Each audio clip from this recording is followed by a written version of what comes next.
Welcome back to Equity TV. I'm Francis Mayer, and this is Christine Din. And before we check in with Mr. Tamsi of the Kern County Hispanic Chamber of Commerce, by the way, sharp-dressed man, Mr. Tamsi. You work at the Kern County Hispanic Chamber of Commerce. You do more than work there. You're quite a leader there, aren't you? I am. Yes, I'm president CEO. And you get to have fun as part of your job, right? That's the first thing I think If of. everyone thinks of it's fun, it's very. I love my job. I love what I do. I love helping people. I love helping small businesses. I love what I do. But there's a lot more behind the scenes than just going to dinners and networking. There's a lot behind that CEO title. So I believe that 100%. And you didn't just wake up one day, sharp dressed, squared away, and born to be a CEO. Where did it start for you?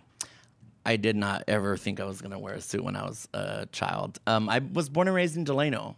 So I'm Miss D, so I'm half Mexican, half Filipino. I have the best of both worlds. Awesome. I'm also the president of the Filipino community. So I never thought that I was going to be in a position as president CEO. However, you know, my parents did instill the importance of education to my sister and I.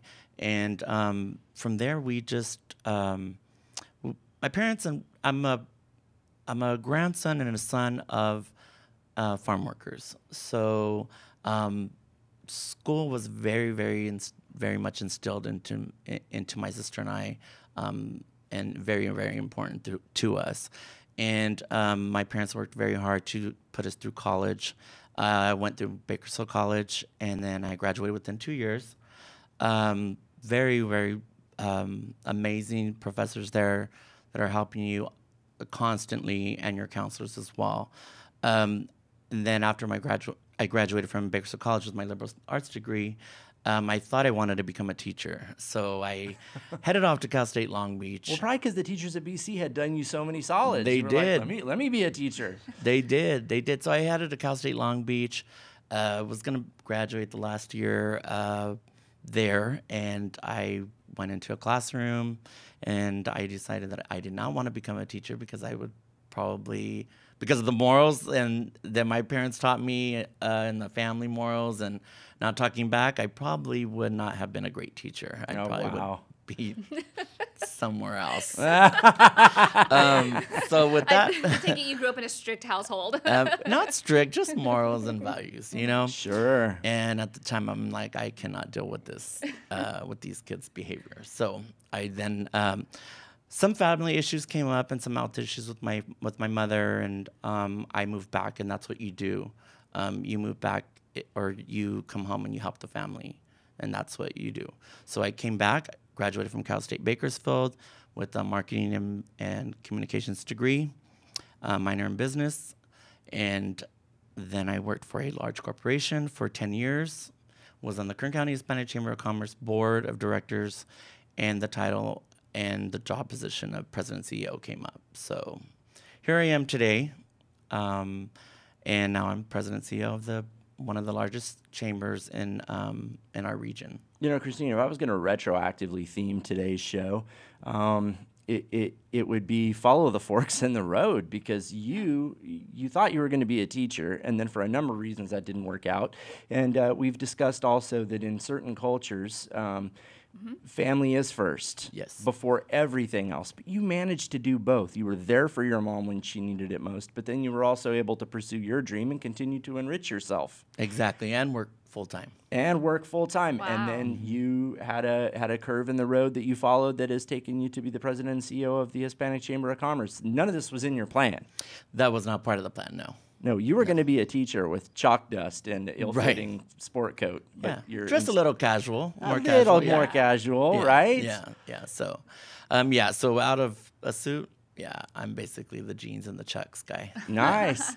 But part of this has been what they call like emotional lability. You've been flexible. Right. You haven't run into they've been speed bumps instead of walls, haven't they? They have been speed bumps. But you know, I have to give credit to where credit's due. That's the upbringing of my parents. You know, a strong Filipino background and Hispanic background, and then you just leave everything up to God, and then it leads you in that direction. So whatever challenges face me, you just leave it up to Him, and then you just continue moving on. And I just can't stress enough, though, the education that I received at BC.